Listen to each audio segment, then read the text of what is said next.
Okay, we're here under the Ford, and we had to install an emergency muffler hanger, and a little bit thicker than stock, but it'll work just fine for the weekend before we can get one in. So let's tell you how we did this.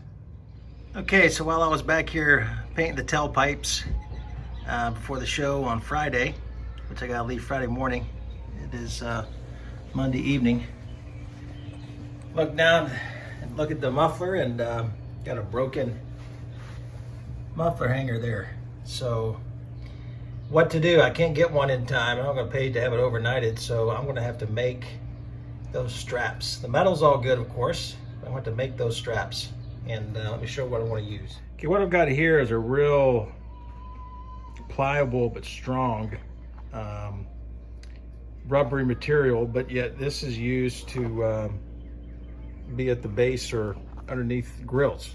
So it's made to be in hot places and get the hot grease and everything, and still last outdoors like a grill mat. But what I'm going to do is take and cut 3 sections of this for each side of the straps. Glue the 3, just sandwich them together, and then assemble them to the metal bracket, and that should work. All right, so over on the driver's side, I did replace those about 7-8 years ago, and they're in great shape. So the plan is to use those measurements as a template. Since my metal's all good for my tailpipe hanger on the passenger side, I just need to replace those straps and sandwich those 3 pieces together, and away we go. All right, these are the straps in question. Right here, where there's one on the inside there. That strap is obviously shorter than what's on the other side. I'm just going to move the camera around here so you can see. But I'm going to take measurements of both of those. They look to both be the same width, but their heights are obviously different. So if you can tell right there. But kind of important to remember when you make this, I guess. But we'll take a look at it here and see what kind of measurement we get. So on the inside is exactly 4 inches long. One on the outside is exactly 4 3/4 long. So not that much difference, but it is a difference. And then the width on both of these are roughly 1.5 inches, looks like. Yeah, 1.5 inches width on both of them. So let's get to work. Okay, so to speed the process up, what we want to do is just measure out here from the end 1.5 inches, and just go ahead and make several strips. This is roughly, what is this, 18 inches deep. So we need 3 pieces, and we need 3, 6, 9, 12 pieces total. So we're gonna go ahead and measure this out and do some cutting.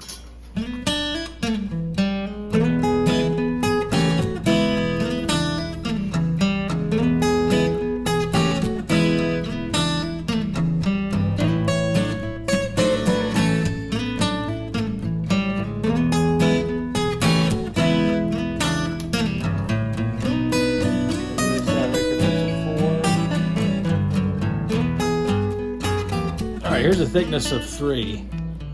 Maybe I should measure that real quick. See what that looks like here. Really, right at 1/4 inch. Just for safety's sake, I've got plenty of this material. We're going to go ahead and make it sandwich 4 together. And see how that twists a little bit, but this is very strong stuff. And we'll glue that, bond that together before we drill our holes. Okay, we've got both sizes, and basically the way this goes, look down the car, the inside the shorter, outside the longer, and we'll go get some cement and glue these together. All right, we got some good contact cement, so we're gonna lay these pieces out. Go ahead and apply the contact cement to both sides, and while it's setting up a little bit, before we bond all the surfaces, we will go ahead and look at that bracket, because I've got to drill out the old rivets, clean that sucker up before we put it back on. I'm going to clean it up too much, since I'm going to install a brand new one next week when I get back. I'll go ahead and order one, but this little job right here should do us for a weekend, I'd say. Nice and gooey.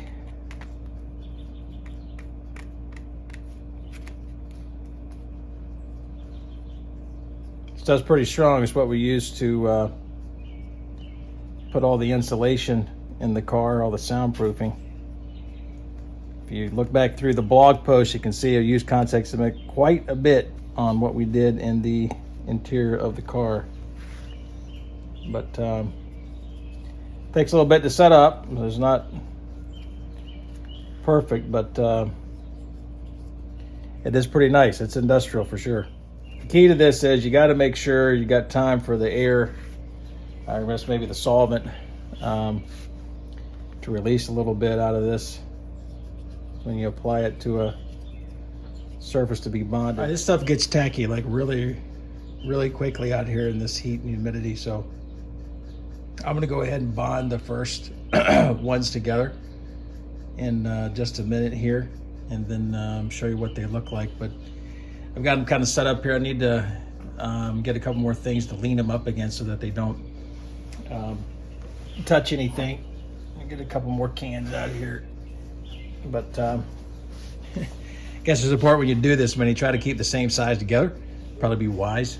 I can see this stuff just starting to stick to my hands and whatnot. So the first piece, only one side of it has a contact cement.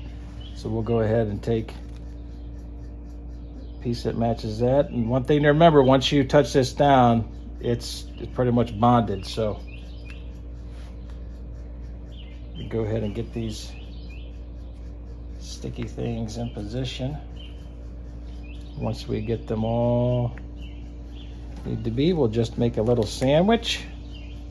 And you can see how that right there just, it bonds together really nice. So nothing like good old contact cement. So we'll get all four of my homemade straps all together. Good thing about contact cement, it's flexible bond, permanent, high heat resistance, and water resistant too, which is nice in there. But again, this is just for the weekend until I get in some reproduction straps. All right, just to show you these pieces here that broke, and the way this hanger goes is like this, and this piece here obviously just came, I don't know what this was, some kind of fibrous, probably asbestos or something. Who knows? But been a long time since I've fooled with this. I think since I was 18 or 19. I remember years ago putting these glass packs on. But what needs to happen is I need to drill out these rivets here, or maybe grind them off or whatever.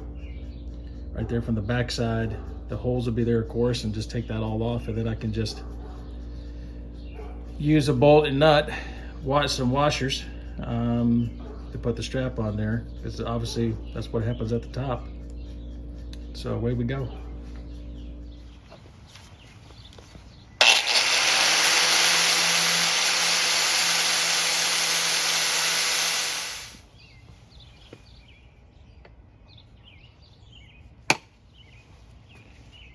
Just a rivet kind of holds that in place there. So nice little hole for probably 1/4 inch bolt to go through there, and we'll go ahead and grind off the other side.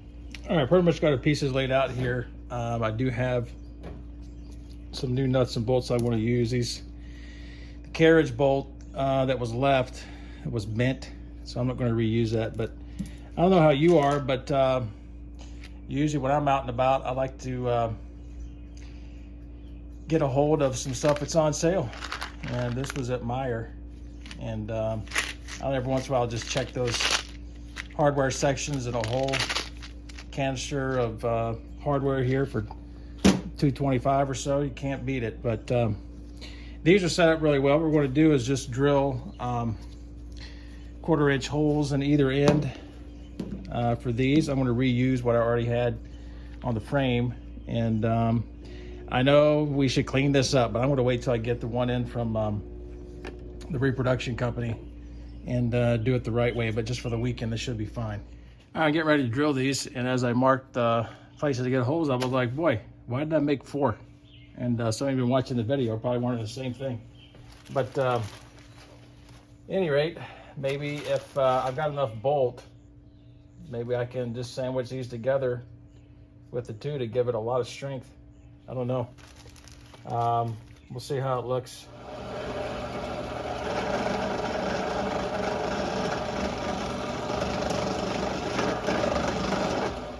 All right, pretty much got it ready to go, and this is how it goes on, just like you see it from the front to the rear. So, and these go to the frame. Got everything loose right now till I get in the position, get it closer, then I'll tighten everything up and see how it sits. So let's get it in there, see what we got. I don't know how much you can see here, maybe a little bit back. There we go. Let's get this down. Nice. All right. Some position here.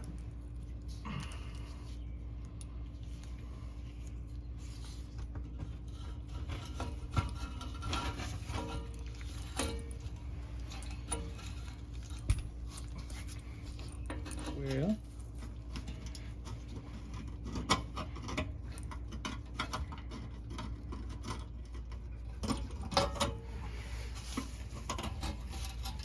there we go.